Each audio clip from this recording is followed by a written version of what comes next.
Mr. Robinson? Yes.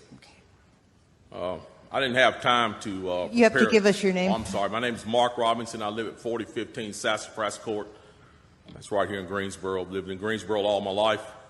I didn't have time to write a fancy speech. I didn't have time to, I didn't have the resource of an English teacher to sit down and write a speech with at school today and be, brought over here or practice or anything. What I really came down here for is this.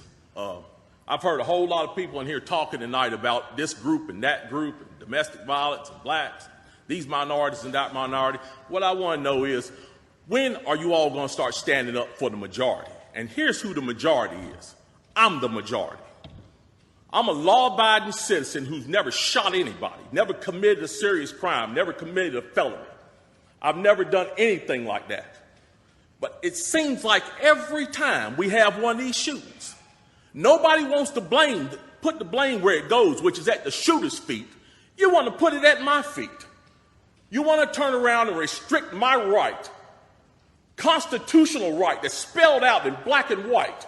You want to restrict my right to buy a firearm and protect myself from some of the very people you're talking about in here tonight.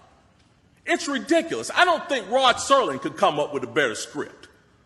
It does not make any sense. The law-abiding citizens of this community and many communities around this country, we're the first ones taxed and the last ones considered and the first ones punished when things like this happens, because our rights are the ones that are being taken away.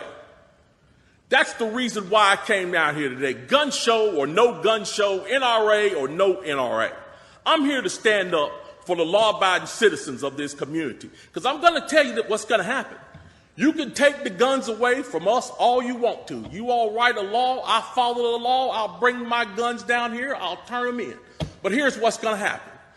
The Crips and the Bloods on the other side of town, they're not going to turn their guns in. They're going to hold on to them. And what's going to happen when you have to send the police down there to go take them? The police can barely enforce the law as it is. As what I see, we demonize the police, criminalize and vilify the police, and we make the criminals into victims. And we're talking about restricting guns? How are you going to do that? How are you going to do that when the police department's already hamstrung? You're not going to be able to go down here and take these guns from these criminals. So the criminals are going to hold on to their guns. They're still going to have them. They're still going to break in my house, and they're still going to shoot me with them. And guess who's going to be the one that suffers? It's going to be me. Well, I'm here to tell you tonight, it is not going to happen without a fight. And when I say fight, I don't mean shots fired. I don't mean fist thrown. I mean I'm going to come down here to this city council and raise hell just like these loonies from the left do until you listen to the majority of the people in this city. And I am the majority. The majority of the people in this city are law-abiding, and they follow the law, and they want their constitutional right to be able to bear arms. They want to be able to go to the gun show and buy a hunting rifle or a sport rifle. There are no military-grade weapons sold at the gun show. An AR-15 is not a military-grade weapon. Anybody that would go into combat with an AR-15 is a fool. It's a semi-automatic .22 rifle.